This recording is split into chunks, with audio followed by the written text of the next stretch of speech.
ಎಲ್ಲರೂ 1 2 3 ಕ್ಲಾಪ್ಸ್ ಬರ್ತಲ್ವಾ? ಜೋರ ಒಂದ್ಸಲ ಕ್ಲಾಪ್ಸ್ ಮಾಡೋಣ.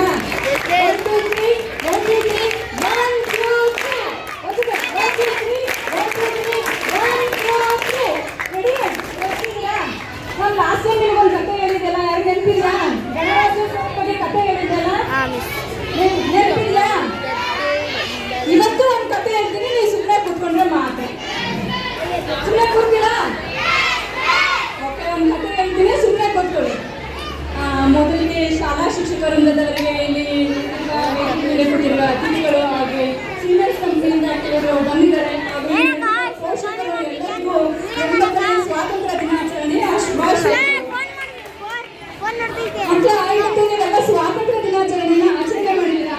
ಸ್ವಾತಂತ್ರ್ಯ ದಿನಾಚರಣೆ ನಾವು ಏನಕ್ಕೆ ಆಚರಣೆ ಮಾಡ್ತೀವಿ ಅಂದ್ರೆ, ಇವತ್ತು ನಮ್ಮ ಪ್ರಾಣವನ್ನ ಬಲಿದಾನ ಮಾಡಿದಂಥವ್ರು ಯಾರ್ಯಾರು ಹೇಳಿ ನೋಡೋಣ.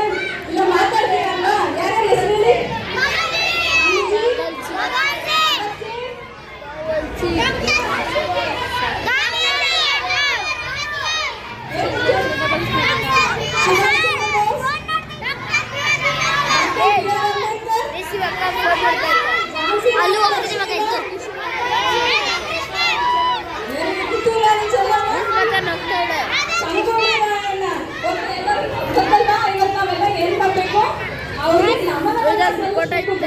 ಪ್ರಾಣವನ್ನ ಕೊಟ್ಟಿದ್ದೇವಲ್ಲ, ಅಂತವರಿಗೆ ನಾವು ಮೊದಲ ಸಲ್ಲಿಸಬೇಕಾಗೆಲ್ಲ ನಮ್ಮ ಆದ್ಯ ಕರ್ತವ್ಯ. ನಾವೇನ್ ಮಾಡ್ಬೇಕು?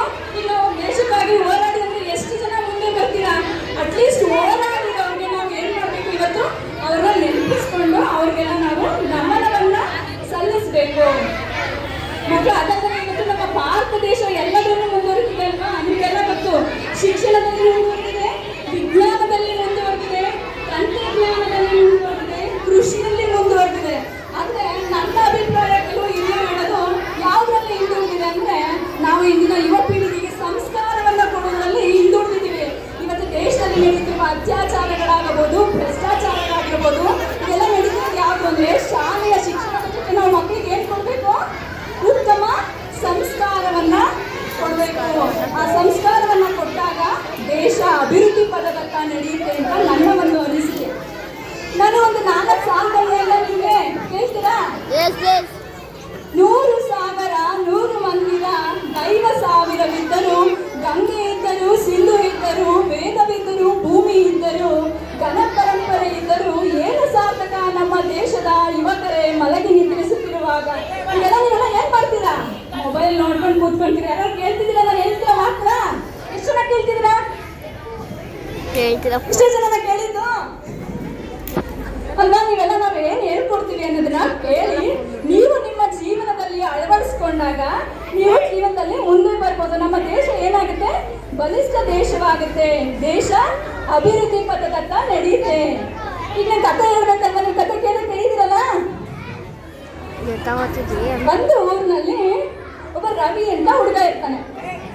ಓಕೆನಾ? ರವಿ ಅಂತ ಹುಡುಗ ಅವ್ನ ಫ್ರೆಂಡ್ಸ್ ಎಲ್ಲ ಕರ್ಕೊಂಡು, ನೀವೆಲ್ಲ ಹೋಗ್ತಿರಲ್ಲ ಆಟ ಆಡೋದಕ್ಕೆ, ಹಂಗೆ ಒಂದಿನ ಕಾಡಿಗೆ ಆಟ ಆಡೋದಕ್ಕೆ ಅಂತ ಹೋದಾಗ ಏನ್ ಮಾಡ್ದ? ಒಂದು ಮರದಲ್ಲಿ ಗಿಳಿಗಳೆಲ್ಲ ಮರ ತುಂಬ ಕೂತ್ಕೊಂಡಿತ್ತು. ಅವನ್ಗೆ ಏನಪ್ಪ ಅಂದ್ರೆ ಆ ಗಿಳಿಗಳನ್ನ ಹಿಡಿಬೇಕು ಅಂತ ಆಸೆ. ನಿಮ್ಗೆಲ್ಲ ಗಿಳಿ ಸಾಕ್ಬೇಕಂತ ಇಷ್ಟ ಇದೆಯಾ? ಅವನ್ಗೂ ಹಾಗೆ ಆಸೆ ಆಯ್ತು, ಆ ಗಿಳಿಗಳನ್ನ ಹಿಡಿಬೇಕು ಅಂತ. ಎಲ್ಲರೂ ಮರ ಹತ್ತಿದ್ರು ಫ್ರೆಂಡ್ಸ್ ಎಲ್ಲ ಗಿಳಿ ಹಿಡಿಯೋದಕ್ಕೆ. ಆ ಗಿಳಿ ಸಿಗ್ಲೇ ಇಲ್ಲ, ಆರೋಯ್ತು. 1 ದಿನ ನೋಡಿದ್ರು, 2 ದಿನ ಆಗ್ಲಿಲ್ಲ. ಮತ್ತೆ 3ನೇ ದಿನಕ್ಕೆ ಏನ್ ಮಾಡಿದ್ರು? ಆ ಮರದಲ್ಲಿ ಹಣ್ಣು ಇತ್ತಲ್ಲ, ಹಣ್ಣಿಗೆ ಒಂದು ಪಂಜರವನ್ನ ಹಾಕಿ ಇಟ್ಟಿದ್ರು. ಆ ಗಿಳಿ ಬಂದು ಕೂತ್ಕೊಂಡಾಗ ಅದನ್ನ ಹಿಡಿದುಬಿಟ್ಟ ಅವನು. ರವಿ ಏನ್ ಮಾಡ್ದ? ಹಿಡ್ಕೊಂಡು ಹೋಗಿ ಮನೆಯಲ್ಲಿ ಅವ್ನ ಪಂಜರದೊಳಗೆ ಕೂಡಾಕ್ಬಿಟ್ಟು ಏನ್ ಮಾಡ್ದ? ಡೈಲಿ ಗಿಳಿ ಏನೇನ್ ತಿನ್ನುತ್ತೆ? ಗಿಳಿ ಏನ್ ತಿನ್ನುತ್ತೆ? ಮೆಣಸಿನ್ಕಾಯಿ ತಿನ್ನುತ್ತೆ, ಹಣ್ಣುಗಳನ್ನ ತಿನ್ನುತ್ತಲ್ಲ, ಟೊಮೆಟೊ ಹಣ್ಣುಗಳು.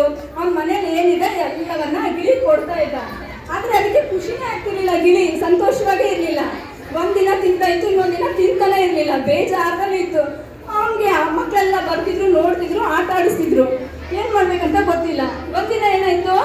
ಅವ್ರ ಸ್ಕೂಲ್ಗೆ ಹೋಗ್ತಿದ್ನಲ್ಲ, ಅವತ್ತು ಅವ್ರಿಗೆ ಸ್ಕೂಲಲ್ಲಿ ಸ್ವಾತಂತ್ರ್ಯ ದಿನಾಚರಣೆ ನಡೀತಾ ಇತ್ತು. ಆ ಸ್ವಾತಂತ್ರ್ಯ ದಿನಾಚರಣೆ ದಿನ ಟೀಚರ್ ಹೇಳಿದ್ರು, ಈಗ ನೀವು ಟೀಚರ್ ಹೇಳಿದ್ರಲ್ವಾ, ಹಂಗೆ ಹೇಳಿದ್ರು ಸ್ವಾತಂತ್ರ್ಯ ಅಂದ್ರೆ ಏನು ಅಂತ ಹೇಳ್ಕೊಟ್ರು ಅವನಿಗೆ. ಅಂದ್ರೆ ನಾವ್ ಎಷ್ಟೇ ಚೆನ್ನಾಗಿ ನೋಡ್ಕೊಂಡ್ರು ಬಂಧನದಲ್ಲಿ ಇದ್ರೆ ಅದು ಖುಷಿಯಾಗಿರೋದಿಲ್ಲ, ಬಂಧನದಿಂದ ಮುಕ್ತವಾದ್ರೆ ಮಾತ್ರ ಖುಷಿ ಸಿಗೋದು ಅಂತ. ಅವತ್ತು ಅವ್ನು ಏನ್ ಮಾಡ್ತಾ ಮನೆಗೆ ಇದ್ದ, ಅದು ಸ್ವಚ್ಛಂದವಾಗಿ ಮೇಲೆ ಹಾರೋಯ್ತು. ಅವನಿಗೆ ಧನ್ಯವಾದ ಹೇಳ್ತು, ಖುಷಿಯಾಗಿ ಹೇಳ್ತು, ನಾನು ಹೋಗಿ ನನ್ನ ಫ್ರೆಂಡ್ಸ್ ಜೊತೆ ಇರ್ತೀನಿ, ನನ್ಗೆ ಏನು ಬೇಕೋ ಕಾಡಲ್ಲಿ ಸಿಗುತ್ತೆ ಅದನ್ನೆಲ್ಲ ತಿಂತೀನಿ ಅಂತ. ಹಾಗೆ ನಮ್ಮ ಬ್ರಿಟಿಷರು ತಿಳ್ಕೊಂಡಿದ್ರಲ್ಲ, ಏನು ಮಾಡಿದ್ರು, ನಮಗೆ 300 ವರ್ಷಗಳ ಕಾಲ ನಮ್ಮ ಬ್ರಿಟಿಷರು ನಮ್ಮನ್ನ ಆಳಿದ್ರು. ಆಗ ನಾವು ಬಂಧನದಲ್ಲಿದ್ವಿ, ನಾವು ಖುಷಿಯಾಗಿದ್ವಾ? ಇರಲಿಲ್ಲ. ಈ ರಾಷ್ಟ್ರ ನಾಯಕರುಗಳೆಲ್ಲ ಸೇರಿ ನಮಗೆ ಸ್ವಾತಂತ್ರ್ಯವನ್ನು ಕೊಟ್ಟಿದ್ದಾರೆ. ಆ ಸ್ವಾತಂತ್ರ್ಯವನ್ನು ನಾವು ಉಳಿಸ್ಕೊಂಡು ಮಾಡಬೇಕು, ನಮ್ಮ ದೇಶವನ್ನ ಅಭಿವೃದ್ಧಿ ಪಥದ ಹತ್ರ ಕರ್ಕೊಂಡು ಹೋಗ್ಬೇಕು. ಇದು ನಮ್ಮೆಲ್ಲರ ಕರ್ತವ್ಯ. ಒಂದೇ ಭಾರತ ಮಾತಮ್ಮ. ಧನ್ಯವಾದಗಳು.